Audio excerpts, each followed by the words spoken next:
Hai, halo kakak semua. Ya, sembari aku keringin rambut aku ya, karena aku ngerasa kalau aku cuman duduk diam nggak ngapa-ngapain, nanti video-video aku nggak terbuat. So that's okay, aku lihat juga nggak apa-apa kayaknya ya, sambil aku rapiin rambutku. Jadi rambutku baru aja mulai kering, so aku catat dulu.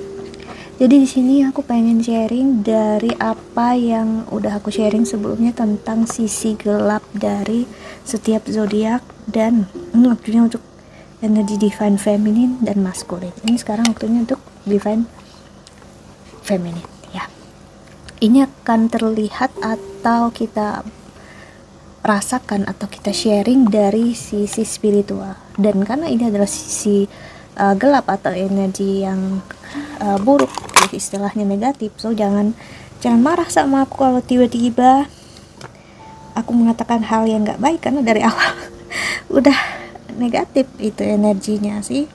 So ya, kenapa aku pengen buat ini, karena kita nggak akan pernah bisa menjadi baik kalau energi dark side-nya kita, energi negatifnya kita nggak pernah kita mau tahu dan nggak pernah kita mau embrace. Apalagi untuk divine feminine ya, aku bisa bilang divine feminine semakin dia ngerasa diri dia nggak perlu memperbaiki diri, semua hal yang terjadi yang dia pikirkan dia rasakan adalah hal yang benar, semakin itu menandakan sisi negatif seorang divine feminine. Yes, karena aku merasakan hal tersebut. Dulu aku ngerasa aku tahu semuanya, aku menjalani ini, jadi aku ngerasa aku tahu segalanya, sampai aku di posisi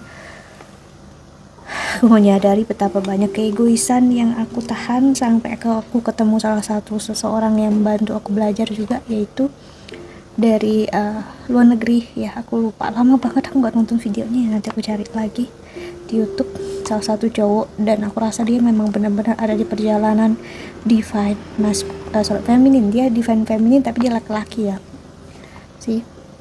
Dia benar-benar memperlihatkan itu tadi, dia benar-benar menunjukkan sisi negatif divine feminine dalam hidup. Di divine feminine akan terus membutuhkan validasi, akan terus menuntut yang harus hubungan kayak gini kayak gitu, dan akhirnya justru membuat divine maskulin menjauh lagi dan lagi. Terus nanti divine feminine bingung, kenapa nih divine maskulin pergi lagi, menjauh lagi, apa sih itu maunya dia, padahal kitanya yang menahan energi kita di posisi itu terus-terusan. Dan akhirnya ya, kita malah membuat dia melakukan pola itu lagi dan lagi sampai nggak ada habisnya ya, dan akhirnya membuat dia pergi datang sesuka hatinya dia.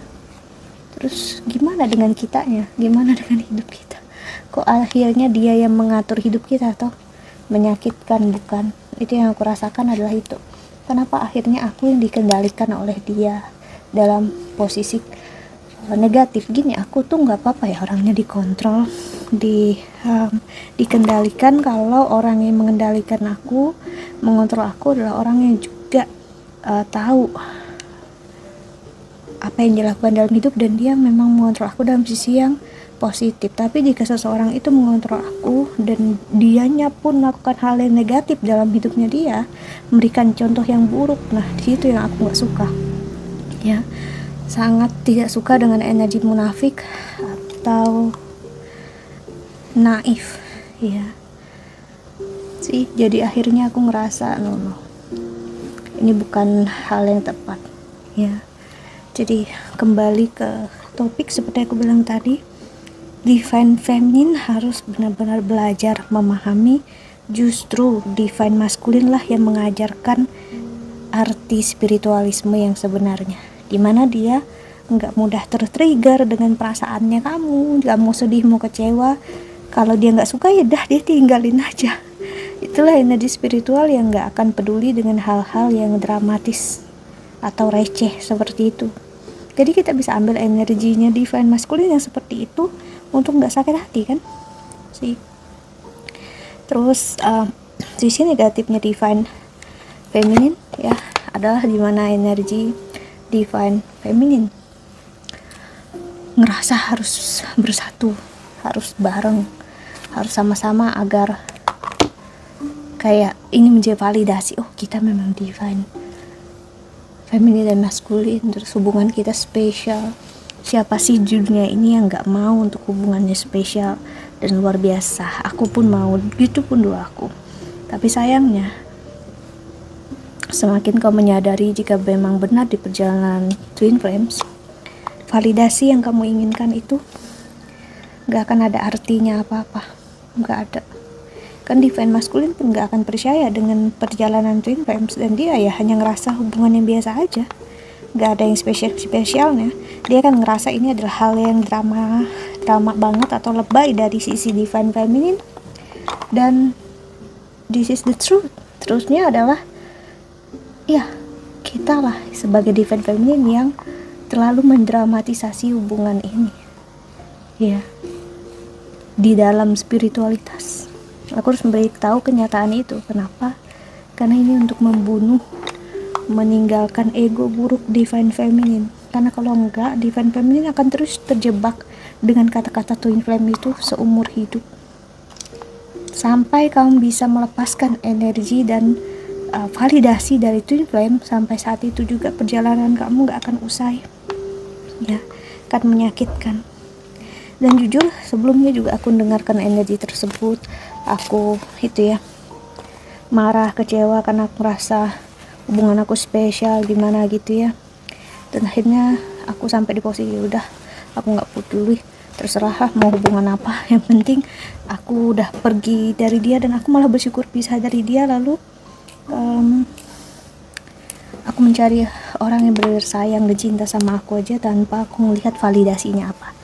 That's it. Saat aku berpikir kayak gitu, saat aku merasa kayak gitu, dan aku ikhlaskan semua jalan aku, yes, aku menyadari kalau aku dengan divine masculine gak pernah pisah. Dan ya, dia kembali memang ke dalam hidup aku, ada di sekitar aku, bahkan minta kembali ya, terus nyatakan sayang juga, cinta. Tapi apakah aku tertrigger? Sayangnya enggak ya, karena aku ngerasa untuk apa, karena hal yang sama akan terulang lagi, dan aku nggak mau terjebak dengan pola sisi gelap seorang divine feminine ya. Aku pengen hidup yang real, yang nyata, yang sayang dan cintanya real, bukan hanya sekedar apa yang ada di dalam kepala, tapi dalam kenyataan. Aku ingin bersama, berkomitmen ya. Dan itu juga membuat energinya aku bertemu orang yang juga aku bisa bilang jauh lebih baik, bahkan lebih baik daripada divine masculine. Dan energinya pun sangat embrace, dia sangat menunjukkan memang energinya soulmate, dimana energi soulmate adalah seseorang yang seperti separuh kita, karena namanya soulmate ya, pasangan jiwa. Tapi kalau twin flames adalah kembar api api kembar ibaratnya gitu. Tapi kalau soulmate no, soulmate energinya dia akan berusaha melengkapi ya, berusaha untuk menjadi yang terbaik untuk kamu, dan berusaha untuk bersama dengan kamu. Dan jujur aku merasa disayangi, dicintai dengan energi yang ya disebutnya soulmate. But that's okay ya, bukan berarti itu hal yang buruk ya, itu pilihan aku, jalan hidup aku, karena aku ngerasa aku jauh lebih baik sekarang dan aku happy, tanpa aku berpikir kemungkinan dia akan ninggalin aku. Walaupun misalnya dia ninggalin aku, that's okay, aku siapin diri aku dalam posisi yang terburuk gitu ya. Dan kalau dia memang pergi, dia berarti dia bukan orang, simple. Aku orangnya gitu ya, kalau memang bukan jalannya ya sudah gitu. Jadi memang divine feminine, sisi gelap kamu inilah menjadi kunci saat kamu berani mengakui dan memahami kesalahan fatal ini ya. Kamu gak akan lepas dari pola toxic twin flames ya. Jadi kalaupun kamu ingin tetap kembali bersama dengan divine masculine, beranilah untuk ngambil keputusan apa yang aku sebut tadi. untuk justru melepaskan koneksi ini, mengikhlaskan kalau memang dia bukan jalannya. Mau kamu marah, emosi sama aku pun, kalau memang jalan takdir kamu harus kayak gitu dulu, ya gimana? Ya, aku bukan Tuhan. Ya, aku hanya orang yang mungkin menjalaninya lebih cepat sedikit gitu. Cuman ya itu, aku hanya ingin membantu. Dan gimana sisi gelap divine masculine, kita cek setelah ini ya. So yeah, I think that's all. Kurang membantu. Thank you so much for watching. Bye bye, see you in the next video.